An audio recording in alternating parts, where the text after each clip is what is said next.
Hey guys, it's Lena. We're back in another video, and today I'll be reviewing Masters of the Universe, which is also known as He-Man and the Masters of the Universe in some of the territories. And it is the 2026 American Sword and Sorcery film based on the media franchise by Mattel. It is the second live-action film adopted after the 1987 film, and the film was directed by Travis Knight and was written by Chris Butler, Aaron Nee, Adam Nee, and David Callahan. Nicholas Galitzine stars as Prince Adam, also known as the He-Man, alongside Camila Mendes, Jared Leto, Alison Brie, or like Brie, B-R-I-E, James Purefoy, Johannes Holker, Johansson, Charlotte Riley, Kristen Wang, Morena Barkarin, and Idris Elba. Let me know if I mispronounced those names, if you're watching that. But to start off, its plot follows Prince Adam as he returns to his home planet, Eternia, to take his destiny as He-Man and save his home from evil forces of Skeletor. The film was announced in 2009 by Sony Pictures Entertainment, with Escape Artists producing.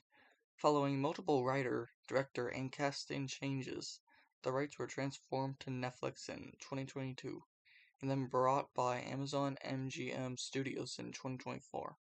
Principal photography occurred in London, England, from January to June 2025. Masters of the Universe had its premiere at the TLC Chinese Theater in Los Angeles, California, on May 18th, 2026. It was released in the United States by Amazon MGM Studios on June 5th, 2026. It was released in the United States by Amazon MGM Studios on June 5th, 2026, and internationally by Sony Pictures. Released in international, the film received mixed reviews from critics and has grossed $54.4 million at the box office. And I do think it was a fun and fairly well made, with great costumes, a great score, but too long for like a He-Man movie, if you know what I mean. Galitzine brings incredible himbo energy, and when the movie is actually allowed to fully lean into its silly tone, it's at its best. Really dug the slow-mo choices at the end. And then Skeletor now looks like an actual skeleton that they use CGI. As in the 80s, the one that came out in 1987, it looks like he's actually wearing makeup. It looks ridiculous. Yeah.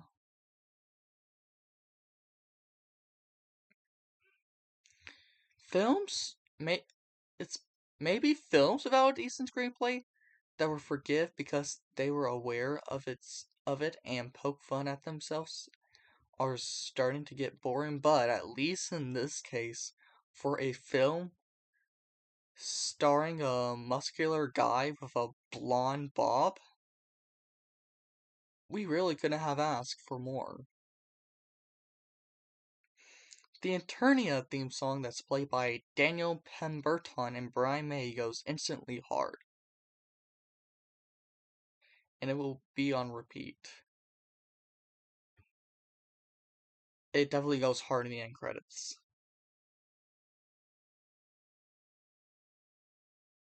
And also like Eternia as a setting.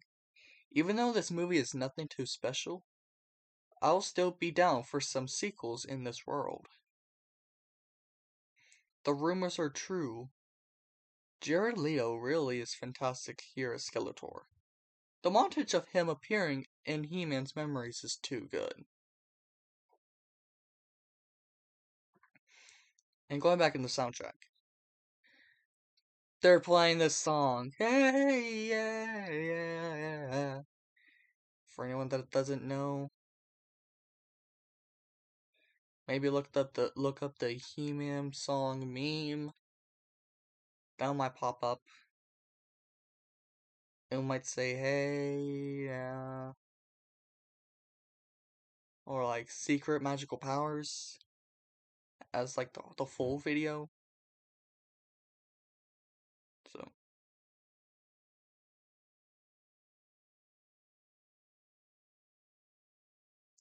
and then when workplace conflict resolution fails, there's always kicking.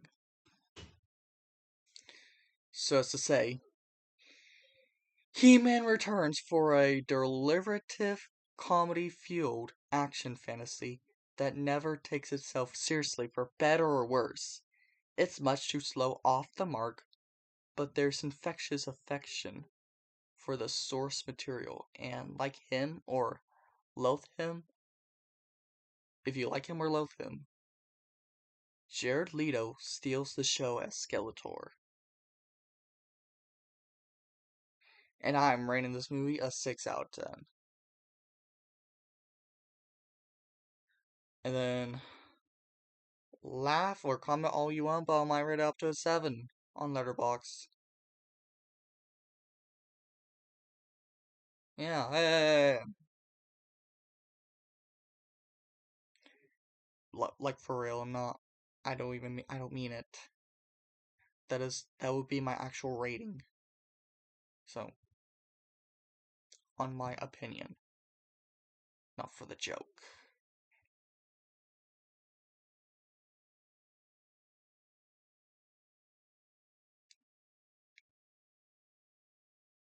So, to say, hope you enjoyed the video. Don't forget to like and subscribe.